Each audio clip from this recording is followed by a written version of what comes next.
Now get in the chopper. Mission info has been updated. Let's get the hell out of here.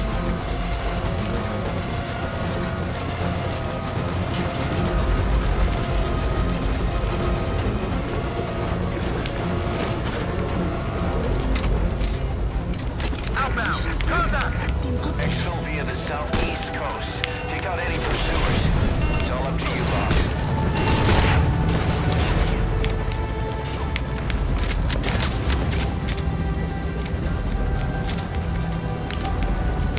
Oh no. Contact, 10 o'clock. Is that? Breaking to evade. Still coming. Make him regret it, boss. Shit.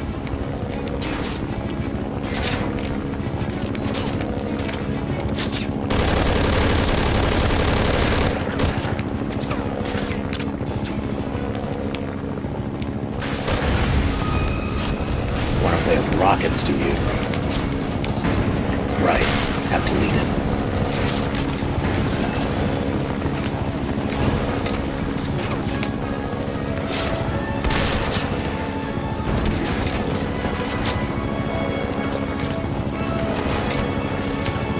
Damn it. Don't you ram me. Calm down and focus. Boss, real smooth. I'd expect otherwise.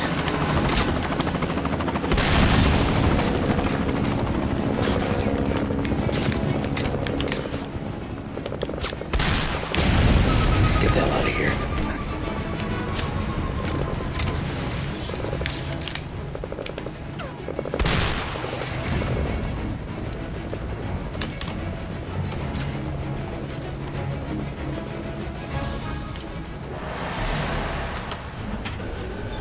Is that who I think it is? Returning to base. God damn it.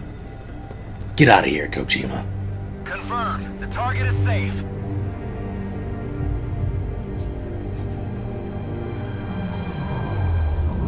Snake.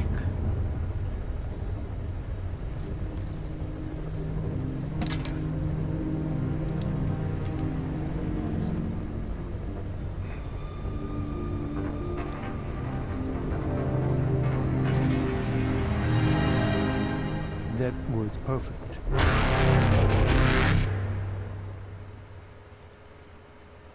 That son of a bitch.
Any day now. Any day you want to load. I'd appreciate it.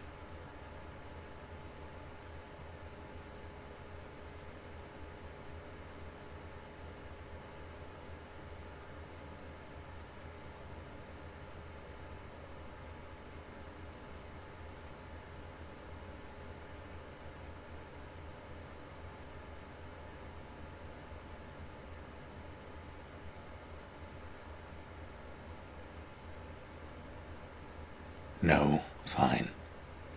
You can unload, see if I care. I don't care.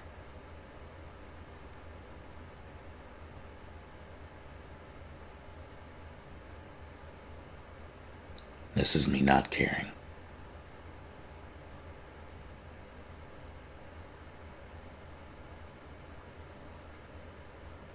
God damn it.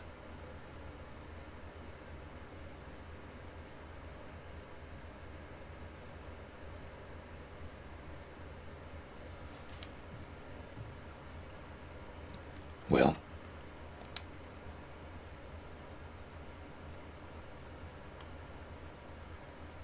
this is strange.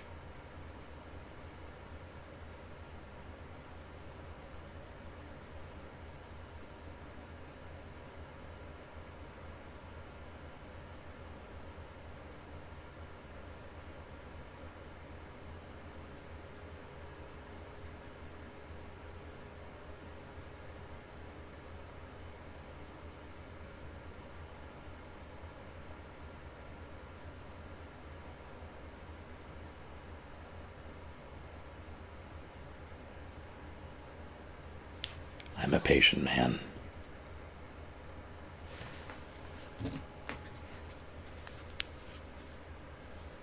I'm going to check my phone.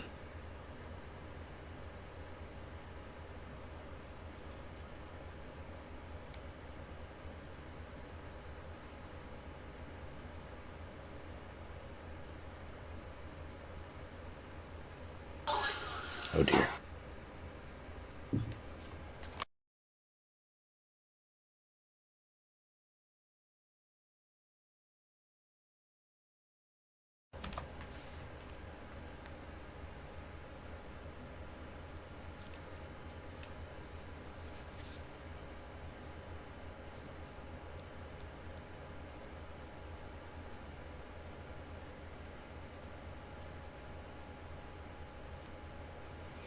Fine. See if it'll let me. Okay, so I can do that, but.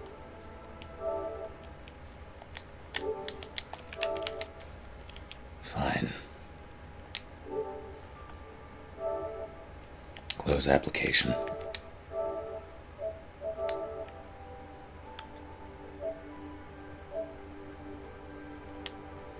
Now to make sure it didn't explode and somehow get rid of my data.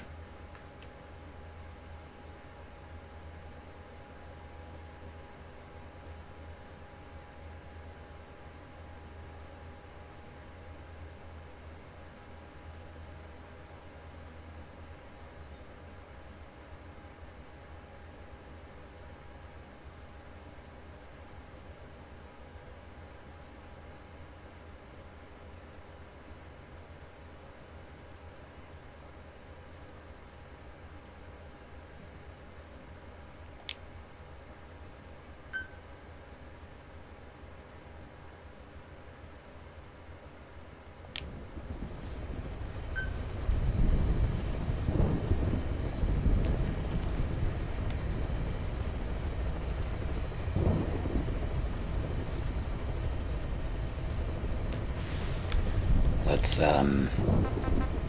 yeah, okay, I have it. Now,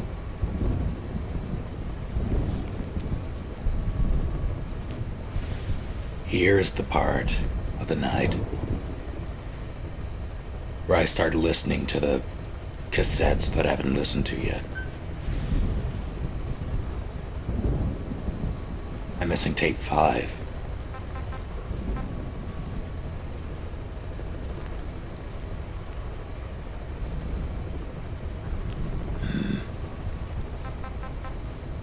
Actually, do you all care about Chicos, or should I just go straight to pause?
I'm seeing a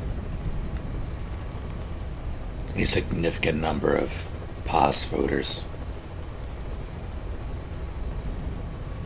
I'll do Chico last. How about that? And then I'll call the stream. But for this,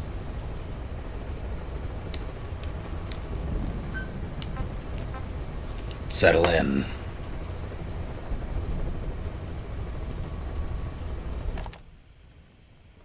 I heard about Paz's tapes. Yeah. Why do you think she'd leave him behind? And that diary? Whatever it was, her commitment was wavering. That much is clear. So she was leaving clues to help us. No way to know for sure. And the ocean's not giving her back. November 4th, 1974. At the outskirts of Barranquilla, Colombia. Contact with Big Boss successful. Zadornov posed as my professor, but Big Boss took one look and knew he was KGB. However, he does not seem to suspect me. To him, I am just a peace-loving student, and another victim of the CIA. We asked him to drive the CIA out of Costa Rica.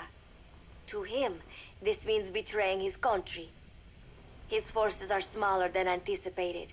They drift from place to place with nowhere to call home.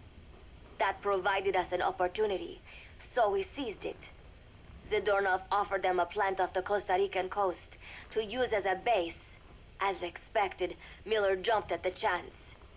Although initially reluctant, Big Boss came around when Zadornov played him the tape. All because the voice on it sounded like his mentor, the boss. Naked Snake, the man who once saved the world from the brink of nuclear war. Awarded the title of Big Boss for his service. He later became a mercenary, abandoning both his title and his country. To him, that honor was steeped in the blood of the boss, the mentor he was forced to eliminate. Exceptionally charismatic, he possesses unparalleled combat and intelligence-gathering abilities. His only discernible weakness is her. This operation hinges on how effectively we can exploit that. Kazuhira Miller is Big Boss's lieutenant. Half Japanese, half American. He once served in Japan's self-defense force. Though he and Snake first met as enemies, they discovered a common bond and together built their private army, with Miller directing business and administrative affairs. He comes off as shallow, but his true intent is hard to read. I must be careful. All that is clear is his infatuation with Big Boss. With East and West fighting over its control, Central America is now the most contested region on Earth. CIA Central American Station Chief Coldman has developed Peace Walker, a fully AI-automated, fail-deadly nuclear launch system with which he aims to reignite the Cold War. Snake's new objective in Costa Rica is to prevent that. Zadornov's, or should I say, the KGB's plan is to play the two sides against each other, turning the entire region red. Not one of the three parties realize they're all just pawns in Cypher's hands. Cypher watches all. Mother Base has developed rapidly since being established in the Caribbean Sea. They recruit more personnel daily, and already their mercenary services are turning a profit.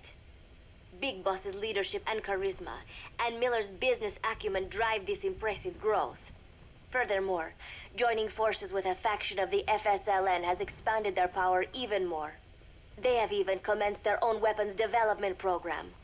All is proceeding according to Cypher's will. I could not be more pleased. Snake's pursuit of Peace Walker led him to an AI modeled after the boss's thought patterns. It was incomplete, but, somewhat ironically, making contact with Snake was the necessary finishing touch. Meanwhile, the scientist behind Peace Walker's locomotive control, Huey, defected to Snake's army. His presence has greatly accelerated weapons development at Mother Base. I failed to anticipate Coldman's madness, but nuclear war was averted. However, this was only after the boss AI on board Peace Walker sank itself to the bottom of the lake in what could be likened to suicide. The boss laid down her gun, choosing to sing for peace instead, and Snake, himself a gun, parted ways with her. In doing so, he reclaimed the title he once abandoned. He is Big Boss. Zadornov has been detained. Since this leaves my cover identity without a guardian, the Mother Base staff has taken me in. I am now better placed than ever to monitor their internal affairs. Everything continues to unfold according to plan. The developer of the boss AI, Dr. Strangelove, has also come to Mother Base. With her and Huey's expertise, they can now develop a weapon capable of matching Peace Walker. Development on the bipedal weapon is now complete. They call it Metal Gear Zeke. It stands there like some sort of mystical guardian. The soldiers gaze on it with pride and reverence. Big Boss has elected to arm it with a nuclear weapon. As an army without a nation, they seem to feel the need for a deterrent against whatever the world might pit against them. It is a dangerous gambit. Why do such a thing? Their nuclear strategy differs from the Americans and the Soviet Union. The superpowers deter attack by revealing their nuclear arsenals to one another. Snake and his men know that if they were to go public with this, the whole world would unite against them. Business would dry up overnight. So they do not plan on revealing the nuke until necessary. This ace-in-the-hole approach is their idea of a nuclear strategy. Wielding a deterrent, all the while unable to reveal its existence. I wonder if Snake sees how vulnerable this makes them. Yes. Hijack Zeke? Yes, I did indicate that to be our leverage. But I cannot imagine his agreeing to that now. But did you not raise them to safeguard your governance without borders? No. I have not forgotten. Cipher Watch is all. Yes, things are proceeding, but modifying Zeke has not proven easy. I am using Zadornov to buy some time. No, I have not forgotten what you said. However... Well, forgive me for asking, but this is you I am speaking to, isn't it, Cipher?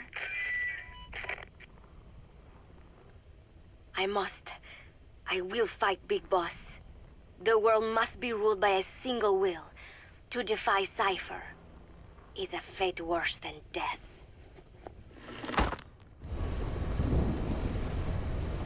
One set down. And here we go.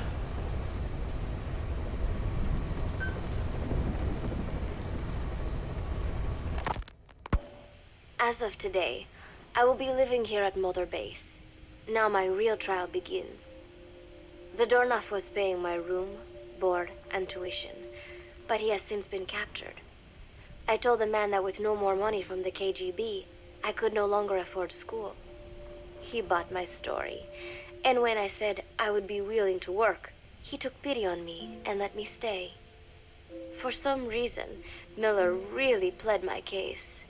That was helpful, but the man is still a fool. His men are no better. They think their training makes them strong, but that kind of strength is nothing in the face of true power. And better yet, they wait on me hand and foot, believing I am just a schoolgirl. Looks like I won't be working too hard after all. Just today, while scouting out the living quarters, I saw a group of them in the corner of the deck making a fuss. Going over for a look, I saw they were feeding a kitten. A bunch of grown hard men, and they're the ones acting like schoolgirls. Look, isn't he cute? What is wrong with them? Disgusted, I just nodded and smiled. I must stay in character after all. I indulged their chit-chat for a few moments. Then one of them asked me to give the thing a name. They had just taken it from its mother. I named it Nuke. I improvised some nonsense about how our compassion for living things can help prevent wars. The men gave me a little fish. I held it out in my palm, and the kitten happily ate it up. What a pathetic, feeble creature. It sickens me. Today, Chico invited me to go fishing with the soldiers. I suppose finding one's own food does have its merit, but I prefer not to be involved in such a degrading task. And their prattling on about fishing being fun is nonsense. I'm not here to find playmates. Nevertheless, distasteful as it was, I went along in order to maintain my cover. Chico thrust a fishing pole into my hands, and we went up onto the deck where several soldiers had gathered. They welcomed us warmly. With so few women aboard Mother Base, I'm treated like a princess. No one suspects I am neither a teenager nor a student. It was nice and sunny, with a gentle breeze and waves. As I cast my line and waited for a bite, the soldiers began to ask me all sorts of questions. As always, I answered according to our predefined scenario, feigning a smile. As I sat there feeding them lies, the fish began to bite, and the soldiers began to focus on their prey. Chico had his bait stolen by a fish, and got so angry that he stood up and nearly fell into the sea. Everybody laughed. It almost made me want to join in too. At some point, I got a bite myself. The instant after I felt that first gentle tug, the fish yanked the line with astonishing strength, and I let out a cry of surprise. I thought he was going to be huge. It was my first time fishing, and I was a bit flustered, so the soldier beside me helped by supporting the pole from behind. "Reel it in," they shouted. I nodded, turning the handle as fast as I could. I wondered what kind of fish live below the surface, and thought back to the deep sea dives I had to do as part of training. Those were difficult days, but I remember finding the multicolored fish gliding through the water incredibly soothing. After a hard fight, I pulled it up. To my surprise, it wasn't even half a vara, rather anticlimactic. But I wasn't doing it for fun, so I wasn't the least bit disappointed. Nook was hovering nearby with an expectant look on his face, so I gave the fish to him. All in all, a thoroughly wasted day. Preparations are coming along nicely. No one suspects me of being the one to let Zadarnov out of his cell. Today, Amanda and I taught Cecile how to make gallo pinto. It is a simple home-cooked dish consisting of black frijoles mixed with arroz. It is well known throughout Central America, not just in Costa Rica, so it is no surprise that a Nica like Amanda would be good at making it. But I was raised in the States from a very young age, and can hardly even remember my mother's gallo pinto. Having to make chit-chat with that clueless bird lover and the so-called revolutionary was excruciating. And, clueless or not, I will need to be especially careful around Cecile, the one who actually recorded that tape. Thankfully, Miller and his men seem to believe I mistook the tape I found for one my friend made. In any case, one can never be too careful. Anyway, the three of us minced garlic and herbs, then cooked them in a pot with frijoles we'd soaked overnight. While waiting for them to cook, we sautéed onions and arroz in a frying pan. Cecile worked the frying pan according to Amanda's directions, but seemed a bit glum. She does have a knack for cooking, though. She is French, after all. We added water to the pan and watched the arroz begin to steam. While we waited, Amanda shared memories of her mother with us.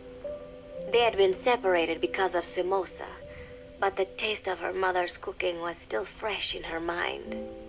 When the frijoles were ready, we drained the water, stir-frying them with the rest of the vegetables. Quite a complicated process for home cooking. Nonetheless, it kept them occupied. The longer we sat and talked, the greater the chance of my arousing their suspicions. With women, it is not enough to just bat your eyelashes and giggle. It takes a lot of effort to divert attention. When the arroz was done cooking, we folded it into the frijoles and added salsa. stirring the mixture as it simmered. At this point, for some reason, the conversation turned to romance. Why does it have to be that way whenever women get together and chat? Cecile fancies herself to be well versed in such matters, and gave Amanda all sorts of advice. It was harmless enough, until, to my irritation, she began pestering me whether there was anybody I liked. Not right now, I said, trying to dodge the question. But she pressed on. It's Snake, isn't it? I gritted my teeth and played it coy. Maybe. Cecile nodded and giggled. He is pretty sexy, isn't he? What a ditz. It's all I can manage to just survive. The thought of romance has never once crossed my mind. I have no interest in that kind of man. Soon enough, a rich aroma began to fill the room. The gallo pinto was ready. New came over and rubbed up against our legs, looking for a handout. Unfortunately, it was not the kind of food a cat would like. We let a few of the soldiers have a bite, and then headed off to the mess hall. The home-cooked flavor we'd achieved was a big hit with the men of MSF. Not that we are trying to impress them or anything. Even I could manage a dish like that. Snake enjoyed it too. Let me make this absolutely clear. I have no interest in that man. Football, or soccer as it is known in the States, is extremely popular here. It has not caught on yet in the US, but it has legions of rabid fans all across Latin America. These fans can get so rowdy that it is commonly believed El Salvador and Honduras went to war in 1969 over scuffles in a soccer match. In reality, tensions between the two countries were already high. The match was merely one of the sparks that set them off. But these people are so passionate about this sport that the story seems plausible. Predictably, many of the soldiers here are fans. They have apparently divided themselves into Costa Rican and Nicaraguan teams and started playing each other. To play, you need a ball and 2 goals. The R&D team built and set up simple goals on the deck. I had absolutely no interest, but Chico insisted that I come and watch. It was not a proper match by any means. The pitch was not even regulation size, but the players and spectators alike got pretty excited. They banged empty cans and shouted cheers through the handmade megaphones. It almost felt like carnival. Huey, the referee, blew a whistle to start the match. The soldiers' training has left them in excellent physical shape, but they lacked the honed skills of professionals and their play was quite rough. Midway through, one of the men collided with another. They started shouting at one another, but Huey stepped in. I thought we had forsaken our countries, become one with the earth, he said, quoting Snake. We are not competing for national pride here, and we are not fighting for the good of any one country. This is not a war. Soccer is a peaceful sport, am I right? The soldiers nodded. They know the pain of war, and they share Snake's vision. Perhaps that is why all this resonates with them. Team Costa Rica was down a man, and somehow I was picked to fill in. Costa Rica had the advantage up until that point. I suppose Huey wanted to keep it balanced. The soldiers agreed with Huey's call. Maybe the Costa Rican players felt an even matchup would be more fun too. I could not be bothered to run at first, but chasing the ball out there in the hot sun, I was soon drenched in sweat. Before long, I found myself actively seeking out the ball, partially out of desperation. I picked up a loose ball deep on the opponent's